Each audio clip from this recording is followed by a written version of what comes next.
আসসালামু আলাইকুম। আমি লাবণীস কিচেনে আপনাদের আরও একবার স্বাগত জানাই।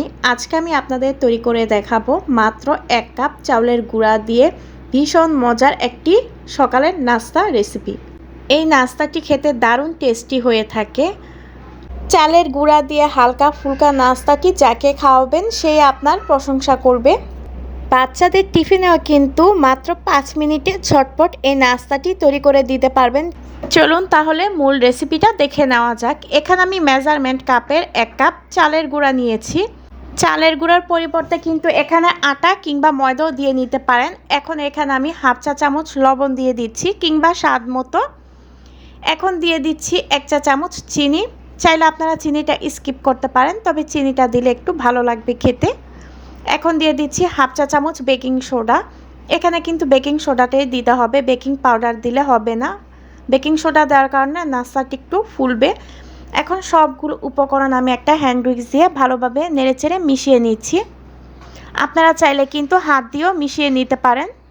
মাত্র 1 কাপ চালের গুঁড়া দিয়ে কিন্তু অনেকগুলো নাস্তা তৈরি করা যাবে। এখন সবগুলো উপকরণ হাত দিয়ে মিশিয়ে নেওয়া শেষে এখানে আমি নর্মাল কুসুম গরম পানি অ্যাড করে দিচ্ছি। তো অল্প অল্প করে পানি দিয়ে একটা মিশ্রণ তৈরি করে নিতে হবে। তবে সবগুলো পানি কিন্তু একেবারে দেওয়া যাবে না, অল্প অল্প করে পানি দিয়ে তারপর মিশ্রণটা তৈরি করে নিতে হবে। আমার এখানে হাফ কাপের মতো পানি লেগেছে, তবে আপনাদের আরও কম বা বেশি লাগতে পারে। এখানে চালের গুঁড়ার পরিমাণটা বুঝে কিন্তু পানিটা অ্যাড করে নিতে হবে। মিশ্রণটা ভালোভাবে নেড়েচেড়ে আমি এই মিশ্রণটা কিন্তু বেশি পাতলাও হবে না, আবার বেশি ঘনও হবে না, মাঝামাঝি একটা আকারে থাকবে। তো আমি একটা চামচের সাহায্যে নেড়েচেড়ে দেখিয়ে দিচ্ছি এর ঘনত্বটা কতটুকু হয়েছে। এই তো আমার মিশ্রণটা ঘনত্বটা কিন্তু বেশি পাতলাও না, আবার বেশি ঘনও না, মাঝামাঝি একটা আকারে রয়েছে।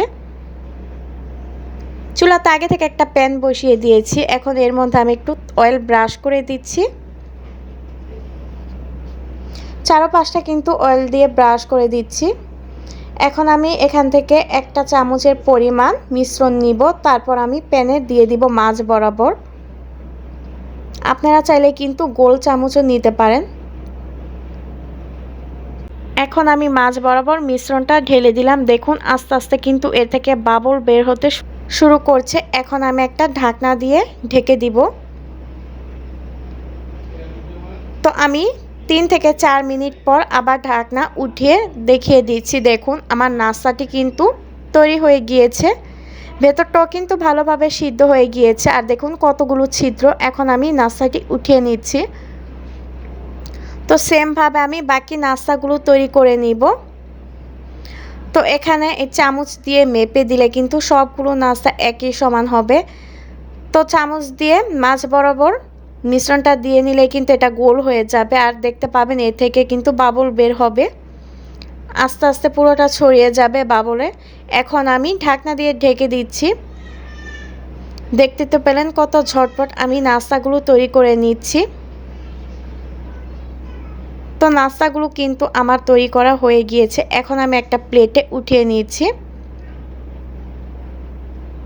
সবগুলো নাস্তা কিন্তু একইভাবে তৈরি করে নিতে হবে।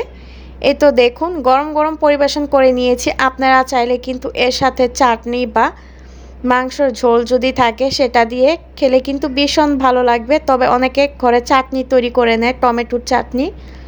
রেসিপিটি ভালো লাগলে প্লিজ একটি লাইক দিয়ে আমার চ্যানেলটি সাবস্ক্রাইব করে দিবেন। আজকের মতো এখানেই বিদায় নিচ্ছি। সেই পর্যন্ত সবাই ভালো থাকবেন, সুস্থ থাকবেন। আল্লাহ হাফেজ।